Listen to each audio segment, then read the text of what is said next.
Uma das passagens do Evangelho mais conhecidas é aquela em que Jesus percebe que os discípulos estão evitando que os pais, que os responsáveis tragam crianças para contato com ele. Ele percebe isso e percebe que as crianças querem encontrar Jesus, que os responsáveis querem que Jesus esteja perto das crianças. E ele diz: deixai vir a mim as criancinhas. Essa passagem é muito importante, porque ele deixa claro que as crianças são seres inocentes. Mas como é que fica o pensamento da inocência da criança, sabendo-se que ela já tem tanto tempo de existência no plano espiritual? Que inocência é essa que todos nós vivenciamos quando pequenos, mas que na verdade não a temos? Nós vamos conversar um pouquinho sobre isso hoje. Aguarde.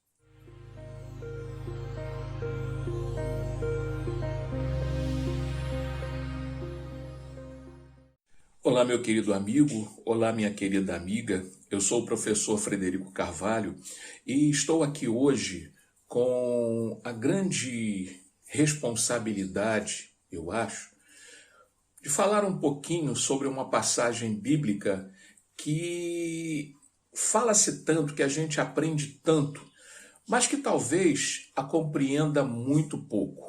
E é normal que isso aconteça, afinal de contas, a gente não pode exigir que as pessoas se debrucem nas passagens bíblicas e que estudem com mais afinco, com mais firmeza. Não é? Nem todo mundo tem esse tempo, nem todo mundo tem esse objetivo. Deixai vir a mim as criancinhas é algo muito emblemático. Porque as crianças fazem parte da nossa vida, nós todos passamos pela infância, todos nós vivenciamos a infância, alguns de uma forma mais alegre, alguns de uma forma um pouco mais fechada, mais triste, alguns com mais dificuldade, alguns com brinquedos, com mais facilidade, com coleguinhas. E é muito difícil falar nesse assunto quando o Brasil se encontra no meio de uma dificuldade grande. Recentemente, mais um ataque em escolas, numa escola em Blumenau, que ceifou as vidas de 4 crianças. Todas inocentes, todas como se espera de uma criança. Bom, é muito triste. Realmente a tristeza foi muito grande. A consternação das pessoas foi muito grande. Todas as pessoas que souberam reagiram de uma forma muito forte. E muitos também se aproveitaram do momento para a autopromoção, muitos fizeram o que quiseram da notícia. Mas o que mais a gente percebeu é que, de um lado, muita tristeza com relação a que aconteceu com cada uma das crianças. Não só com aquelas que se foram, que foram levadas para o plano espiritual, mas também com relação a reações de animosidade, reações não de justiça, mas de vingança contra a pessoa que cometeu esse ato. Esses atos, no caso, que fez o que fez e que ceifou vidas, que feriu pessoas e criou traumas noutras tantas, inclusive parentes, inclusive familiares. É muito triste a gente saber disso. É muito triste a gente saber que essas coisas continuam acontecendo. Eu gostaria que você que está acompanhando agora não encarasse isso no ponto de vista emocional. emocionalmente eu também fico abalado. Emocionalmente eu também não gostaria que acontecesse. Emocionalmente eu tenho filho e sei o que é a vontade que você tem que tudo que aconteça de bom possa acontecer com seu filho também. Então, não levem para o lado da emoção, por favor. Mas é importante que se diga que o próprio Jesus, quando disse, deixai vir as minhas criancinhas, ele complementou dizendo que se cada um de nós tivesse o coração puro, como o de uma criança, nós iríamos para o reino dos céus. É claro, lembrando que muito do que Jesus falava era figurado por causa de uma época, as pessoas tinham pouco entendimento, né? Mas de qualquer forma, como se dá isso? Afinal de contas, como a criança é inocente se ela já passou por inúmeras encarnações até chegar aqui? Claro que as encarnações não começam e reencarnações não começam depois que a pessoa está com 20 anos, com 30 anos, com 40 anos. Não. Ela começa lá no nascimento. Antes até já começa um processo, né? E o nascimento confirma, é a data base para que a encarnação aconteça. Bom, mas a gente precisa lembrar que quando o espírito reencarna, ele antes precisa se despojar de uma série de conhecimentos, de uma série de fatos que aconteceram na sua vida e simplificar ao máximo para que tenham duas situações. A primeira, que o corpo consiga suportar toda a carga trazida pelo espírito. Esse é o primeiro ponto. E existe um segundo ponto que depende justamente dessa ingenuidade que é temporária. A gente sabe que com o tempo essa ingenuidade deixa de existir, mas essa ingenuidade, essas brincadeirinhas, a alegria da criança, o jeitinho dela ser, tudo isso são formas cativantes que fazem com que as pessoas ao seu redor possam amá-la e que ela possa aprender a amar também. É um exercício.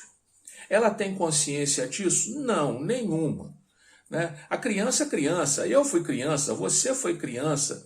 Então, nós não temos essa consciência. Claro que quando eu era pequenininho eu não tinha a menor consciência do que seria o Frederico Carvalho hoje, né? Talvez eu tivesse querido modificar, talvez eu tivesse querido alterar alguma coisa na minha personalidade, talvez até tivesse conseguido, mas não é o fato. Todos nós fizemos grandes bobagens na vida, mas a gente não pode ficar se acusando das bobagens que fez. A gente errou muito, a gente machucou, a gente magoou, a gente roubou, a gente mudou para mal, para pior, a vida de muita gente. A gente assassinou, a gente foi sanguinário, a gente fez tanta coisa errada ao longo das existências que não há entre nós qualquer um que seja inocente. Não existe essa inocência. Essa inocência é dada à criança para que ela possa ter os primeiros movimentos dentro de um aprendizado familiar. E talvez esses movimentos melhorem um pouco essa criança e tornem-na uma pessoa de bons sentimentos, de bons pensamentos, de evolução e que possa seguir à frente, não esquecida do que ela fez anteriormente, mas sem os mesmos pendores negativos que um dia já teve. Criança nasce inocente, sim, mas essa não é uma situação definitiva. Jesus não disse que as crianças entrariam no reino dos céus. Ele não disse isso. Ele disse que as pessoas que tivessem o sentimento de uma criança, elas entrariam no reino dos céus. É uma coisa totalmente diferente da outra. Quando você é uma criança, você pode ou não entrar no reino dos céus. No meu caso, no caso da minha visão pessoal, a visão espírita, você pode evoluir, você pode crescer um pouco mais, você pode queimar mais uma etapa. Aliás, você não queimou, você cumpriu. Mas quando você pensa como uma criança, ou seja, inocentemente, de uma forma pura, de uma forma sensível, de uma forma carinhosa, que sempre acontece, aí você é um ser humano formado, pronto, maduro, mas com aqueles pensamentos que são básicos de uma criança. Não pensamentos de inocência ou ingenuidade, mas fazendo do mundo algo melhor. Sorrindo para o mundo, independente do mundo sorrir ou não para a gente. Então, Cristo falou claramente em aqueles que agirem como crianças, aqueles que tiverem a inocência de uma criança. Ele não disse a criança. Isso é importante que a gente perceba. Trazendo para a nossa situação, o que nós podemos falar sobre a situação de Blumenau? De conhecimento próprio, nada, nós não podemos falar nada. Por quê? Eu não sei se aquelas crianças estavam precisando complementar uma encarnação ou uma reencarnação que ficou faltando alguma coisa com pouco tempo de vida. Pode ser. E o prêmio foi o desencarne. Prêmio é prêmio. Porque morrer não é a coisa mais triste do mundo, ao contrário que muita gente possa pensar. Na verdade, é algo alegre. É ruim aqui para gente que pouco pensa, pouco estuda a respeito disso. Mas, na verdade, a nossa verdadeira vida não é essa. A verdadeira vida daqueles pequenos, não obstante o sofrimento que nós tenhamos, né, que nós percebamos, não é o momento final de cada um. E mais, elas se purificaram um pouquinho mais. Frederico, mas você está falando de uma catástrofe. Eu sei. Mas o mundo não é feito só de coisas boas, é feito também de dificuldades, de catástrofes. Mas essas crianças passaram por isso. Elas se livraram um bocado de muita coisa que a gente ainda vai ter que passar. Elas estão melhores do que nós, proporcionalmente falando. Bom, tudo bem. Você está colocando o lado das crianças, o lado das vítimas. Você pode não concordar, mas isso realmente acontece. É um consolo que eu estou tentando passar? Não. Esse consolo não é meu, ele é de Deus, é bíblico. Tá? Então, essas crianças, com a inocência delas, ainda não adquiriram nenhum fator extra nas suas vidas para modificarem o seu amor. Elas tinham os seus erros anteriores e repararam muitos erros com um acontecimento trágico, mas que elas passaram. E passaram bem. Podem ter certeza, elas passaram bem por isso. Elas não estão em estado de sofrimento. Estado de sofrimento estão as famílias, estão os amigos, está a sociedade que se compadece com toda razão. Com toda a pureza da minha alma, eu acho. A sociedade tem razão de se compadecer. Agora, a sociedade não tem razão de apontar o dedo para quem fez.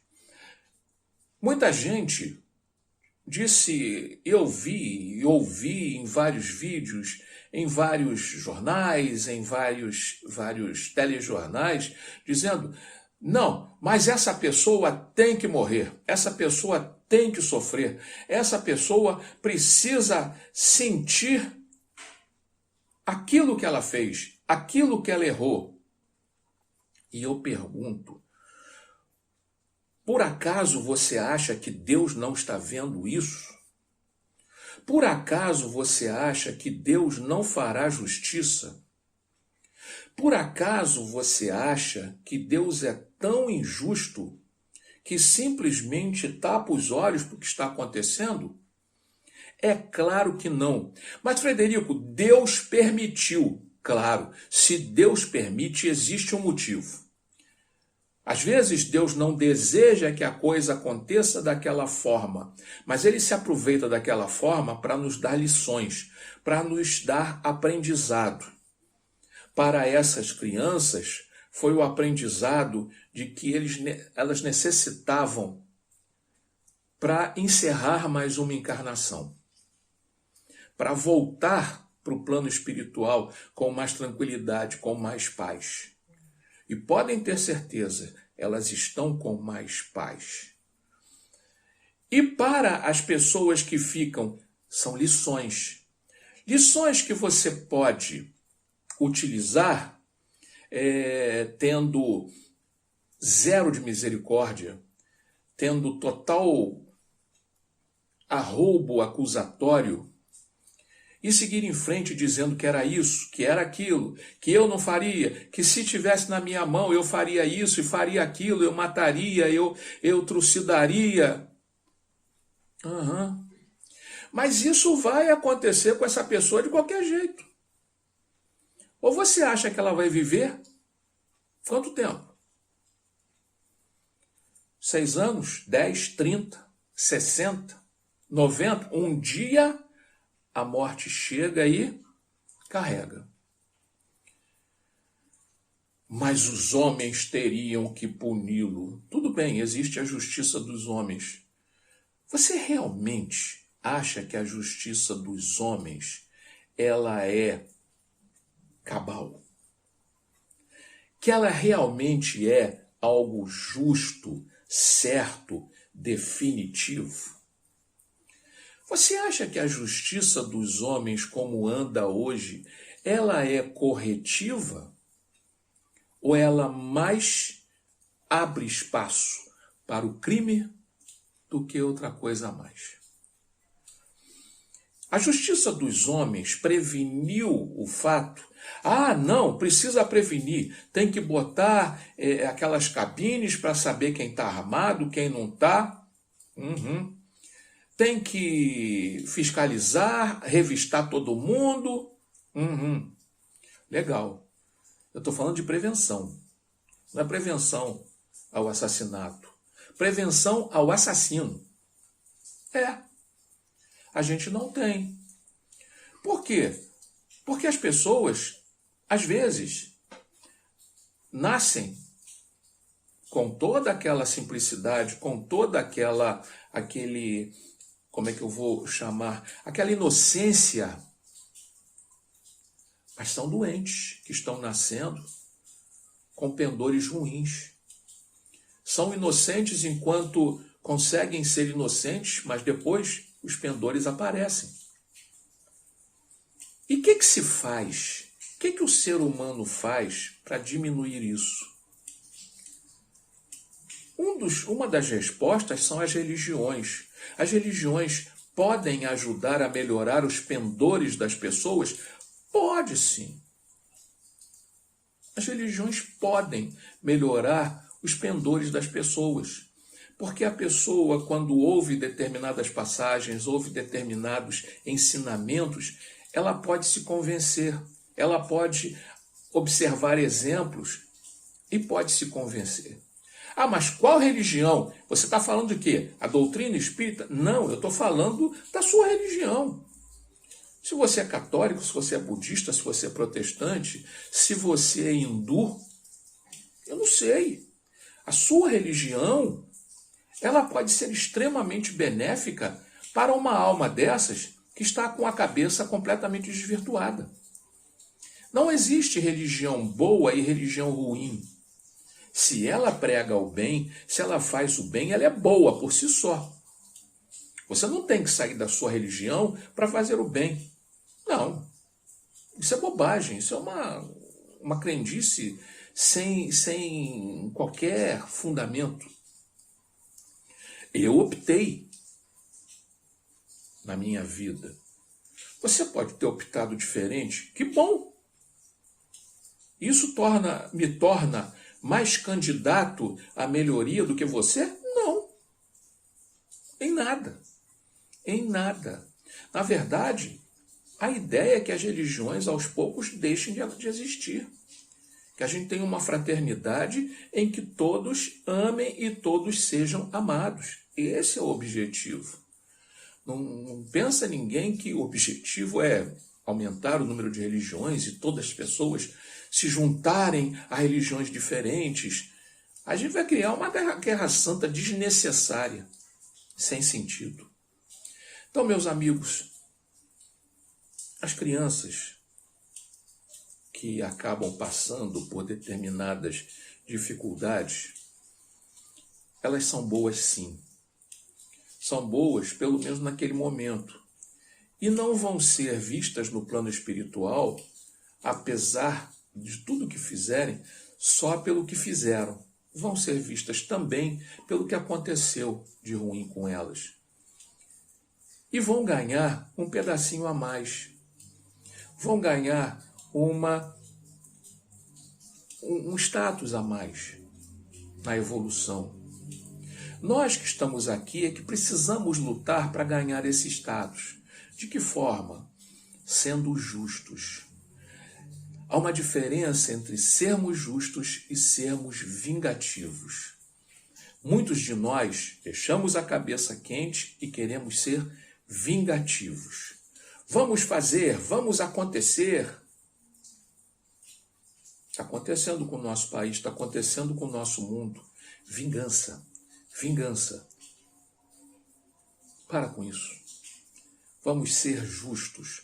Mas nós não temos a capacidade da justiça de Deus. Muito bem. Então possibilitemos a justiça de Deus. Sejamos então misericordiosos. Coloquemos nossos pensamentos, nossos sentimentos, o melhor de nós, pela evolução dos homens, pela evolução das criaturas, pela evolução do planeta, pela evolução dos encarnados e dos desencarnados, para que a gente sempre esteja se elevando, que a gente sempre esteja tentando subir, que a gente sempre esteja tentando fazer o melhor pelos outros. E quando o nosso pensamento realmente for de amor, e a gente tentar atingir um uníssono, uma única voz de amor, de caridade, de sentimento, nós vamos ter menos irmãos entrando em creches, menos irmãos entrando em igrejas, menos irmãos entrando em escolas, em shopping centers ou lá o que for para matar. É muito fácil a gente jogar toda a culpa nas pessoas. Mas o que a gente tem feito para mudar a nossa própria vida? A vida daqueles que vivem ao nosso lado, a vida de um vizinho, a vida de um parente, a vida de um conhecido. Por favor, pense nisso, porque da sua atitude, da minha atitude, da nossa atitude, o mundo muda. E precisamos que esse mundo mude, porque a quinta dimensão vem aí. Está muito perto. E precisamos aproveitar o máximo dela. E se você gostou do vídeo, eu peço que você se inscreva no canal, deixe seu like e conheça também o nosso outro canal, que é o Planeta Evoluindo. Lá você vai ver a leitura do Evangelho segundo o Espiritismo. Eu vou dizer aqui para você, é o capítulo 8º, Bem-aventurados os que têm o coração puro. Justamente nessa parte é que foi feita a leitura que está lá no Planeta Evoluindo e que é a nossa base para falar a nossa coluna de hoje. Tá certo? Muito obrigado pelo carinho, muito obrigado pela atenção e qualquer coisa, deixe seus comentários, porque nós tentaremos responder à medida do possível. Muito obrigado por tudo e até a próxima, se Deus quiser.